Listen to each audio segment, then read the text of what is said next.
फर्ज कीजिए कि अभी आप एक शॉपिंग मॉल में हो। रात के कुछ 10 बज रहे हैं, मॉल सिर्फ बंद ही होने वाला है, अपने आप की सारी शॉपिंग कर ली है। फिर भी आपको लगता है कि शायद से 10-15 मिनट है अब मेरे पास। फिर आप मॉल के टॉयलेट में चले जाते हो एंड जब आप वापस आते हो तो देखते हो कि बाहर अभी सिर्फ अंधेरा है। मॉल के सारे गेट्स क्लोज हो चुके हैं। अब उस मॉल में सिर्फ आप अकेले हो अपने आप के परछाई के साथ। तो उस समय आप क्या करोगे? कहानी से पहले मैंने आपको एक कहानी इसलिए सुनाई आज क्योंकि यही कहानी से आप आगे जाके रिलेट कर पाओगे, क्योंकि एक ऐसी ही घटना हुई थी हमारे देश के ठाणे शहर में। हमारे देश के ठाणे शहर में एक ऐसा ही मॉल है जो इन्हीं पैरानॉर्मल घटनाओं के वजह से आज बंद है। ये जो मैंने आपको कहानी सुनाई इसमें कुछ डर की बात नहीं थी, लेकिन इसके आगे जो चीज है, इसके आगे जो कहानी है, उससे आप बखूबी डरोगे और बहुत ज्यादा डरोगे, because this is a horror story of the haunted mall of Thane. आज की ये जो बैक स्टोरी है इसके बारे में मैं ही नहीं कह रहा हूं, बल्कि टाइम्स ऑफ इंडिया के आर्टिकल में भी इसके बारे में लिखा गया है, तो वहां पे भी एक कंफर्मेशन है। ये जो बैक स्टोरी है इसके बारे में भी हम आगे जाके बात करेंगे इस मॉल के, लेकिन पहले तो मैं आपको इसकी खौफनाक कहानी बताता हूं जो कि एक लड़के के साथ हुई थी, और वो भी ठाणे। वीडियोस देखने के लिए सब्सक्राइब कर दीजिए इस चैनल को। अब ये कहानी शुरू होती है। सो गाइस, ये कहानी शुरू होती है साल 2019 में, जब रोहित नाम का लड़का ठाणे में रहा करता था एंड उसे बस कुछ 5-6 दिनों के अंदर उसे गांव में जाना था छुट्टियों के लिए। एंड उसे शॉपिंग करनी थी बहुत जल्दी, क्योंकि घर पे सबने पैकिंग कर लिया था लेकिन सिर्फ रोहित बचा हुआ था। तो उसको लगा कि मैं जल्दी जल्दी से मॉल में जाके शॉपिंग कर लेता हूं एंड घर पे आके पैकिंग कर लूंगा। लेकिन रोहित को शॉपिंग करने आती नहीं थी एंड उसे कुछ इतना ज्यादा शौक नहीं था शॉपिंग वगैरह करने का। तो उसने बोला कि किसी और बड़े मॉल में जाने की क्या जरूरत है, मेरे घर के पास ही एक मॉल है, मैं यहां पे जाता हूं। लेकिन बेचारे रोहित को इस मॉल के खौफनाक इतिहास के बारे में भनक तक नहीं थी और वहां पे चला गया। गाइस, ऐसा नहीं है कि सब लोगों को इस मॉल के इतिहास के बारे में पता है, हर कोई वाकिफ नहीं था इससे। वो तो अभी अभी रिसेंटली जब ये मॉल बंद होने लगा तभी इसकी अफवाहें आगे आने लगे कि क्या था वो असली रीजन। अब आते कहानी पे वापस कि रोहित फिर गया इस मॉल में रात के कुछ 8-9 बज रहे थे, शायद से 9 बज रहे थे उस समय। एंड रोहित को शॉपिंग के बारे में कुछ भी नहीं पता था, तो वो कुछ भी ले रहा था जो भी उसके समझ में आ रहा था। एंड फिर मॉल में एक अनाउंसमेंट होती है 10 बजे कि हम ठीक 30 मिनट्स के अंदर अंदर ये मॉल के गेट्स बंद कर देंगे, तो आप जल्दी से बाहर आ जाइए चेकआउट करके। यह अनाउंसमेंट सुनने के बाद रोहित ने फिर भी थोड़ा जल्दबाजी में ये सब कुछ करना शुरू किया एंड विद इन 15 मिनट्स उसने अपना काम कंप्लीट किया, बिल कराया अपने सामान का एंड वो नीचे उतर गया। एंड वो नीचे उतर ही रहा था तभी उसे याद आया कि सिर्फ अभी 15 मिनट और बाकी है, मैं जरा टॉयलेट जाके आ जाता। वो टॉयलेट गया एंड पता नहीं कि उसके हाथ में उसका फोन था, वो यूट्यूब देखने में बिजी हो गया। फिर कुछ देर बाद वो टॉयलेट से बाहर आता है और बाहर आके देखता है कि अभी यहां पे है सम्मोर सन्नाटा, एकदम अंधेरा। उसके आसपास कोई भी नहीं था, सिर्फ वो अकेला था उस पूरे मॉल में। कैसे कैसे करके वो फर्स्ट फ्लोर से वापस ग्राउंड फ्लोर की तरफ गया एंड उसने देखा कि मेन गेट पे शटर लगा हुआ है।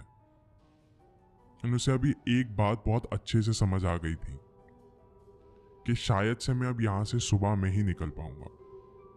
आसपास सिर्फ अंधेरा था, लेकिन फिर भी उसे कुछ डरने की बात नहीं लग रही थी, क्योंकि रोहित बहुत ज्यादा स्ट्रॉन्ग मेंटेलिटी का लड़का था। एंड फिर भी आसपास कुछ कुछ शॉप्स में जो डिम लाइट्स होती वो ऑन थी, तो ऐसा नहीं था कि उसे कुछ भी नहीं दिख रहा है। उसने फिर भी अपने आप को थोड़ा सा स्ट्रॉन्ग रखा था उस समय।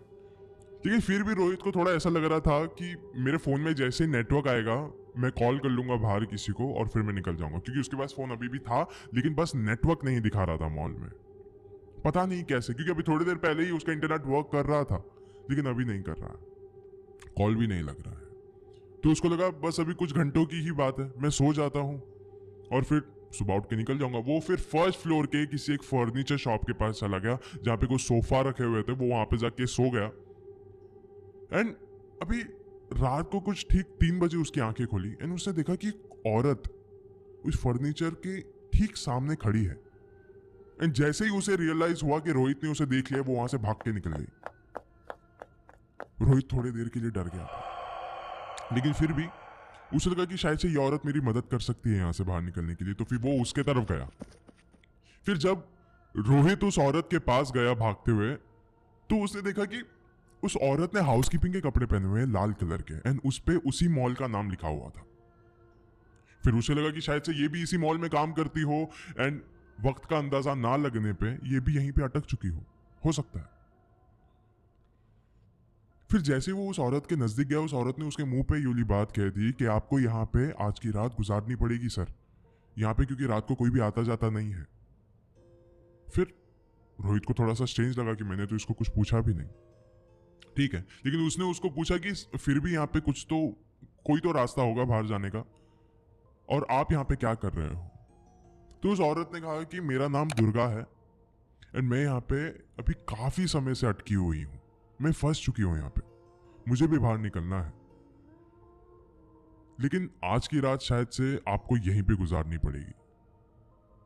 फिर वो जो हाउसकीपर थी दुर्गा, उसने रोहित को थोड़ी सी तसल्ली देने की कोशिश करी कि यहाँ पे आपको डरने की कोई भी बात नहीं है, आप यहाँ पे अपनी रात गुजार सकते हो, लेकिन ध्यान रखिए कि 2nd फ्लोर के उस स्टेयरकेस के पास मत जाना, वहां से फिसल के गिर सकते हो एंड आपको वहां से बच के रहना चाहिए। फिर रोहित ने बोला हाँ फिर भी मैं वहां पे जाऊंगा क्यों, रहने दीजिए, एक काम करते हैं अभी यहाँ पे अपनी रात गुजार लेते हैं, सुबह जैसे ही 10 बज जाएंगे हम यहाँ से निकल जाएंगे। फिर गाइस रोहित की आंखें सीधा सुबह 9:30 बजे खुलती है एंड वो देख सकता था कि थोड़ा बहुत अभी भीड़ आने लग गई है, सिक्योरिटी गार्ड्स यहाँ पे काम करने वालों की। तो उसने देखा कि गेट भी खुल चुके हैं, तो वो वहां से बिना कुछ सोचे समझे भाग निकला। घर पे जाते ही अपने माँ बाप को सारी बातें बताई उसने, लेकिन 3-4 दिन बाद उसको गांव जाना था, तो फिर वो ये सब कुछ भूल के पैकिंग वैकिंग में लग गया, अपने शॉपिंग बैग्स उसने लिए थे ऑफकोर्स साथ में, तो सब कुछ भूल गया वो। फिर रोहित अपने गांव के लिए निकल गया एंड गांव जाते समय वो ट्रेन में बैठा हुआ था और अपना फोन यूज कर रहा था एंड अचानक से टाइम्स ऑफ इंडिया का एक आर्टिकल उसके सामने आता है कि a women janitor falls to death.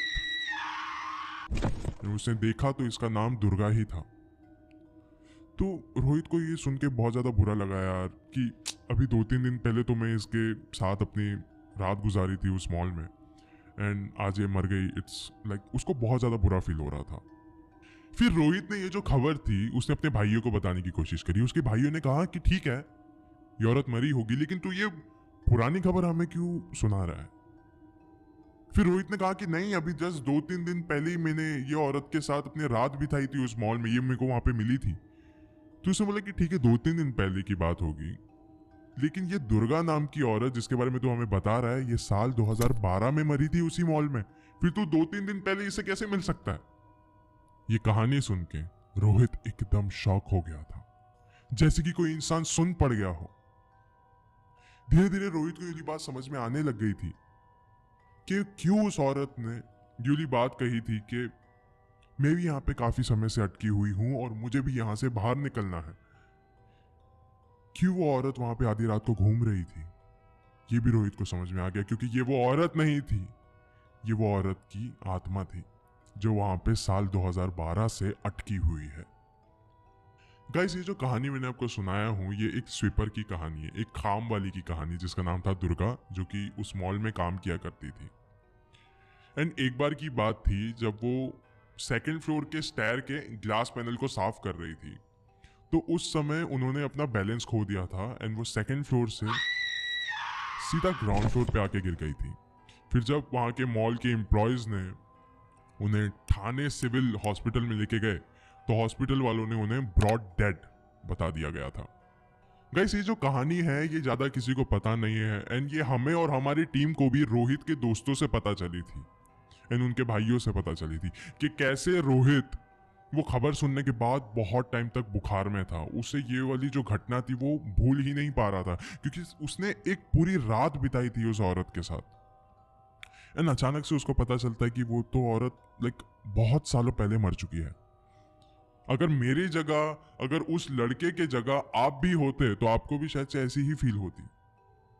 And guys, ये 2012 के हादसे के बाद ये मॉल कुछ डगमगा सा गया था। यहाँ पे कुछ भी अच्छा नहीं होता था। कभी यहाँ पे किसी शॉप में आग लग जाती थी, कभी किसी का बहुत ज्यादा नुकसान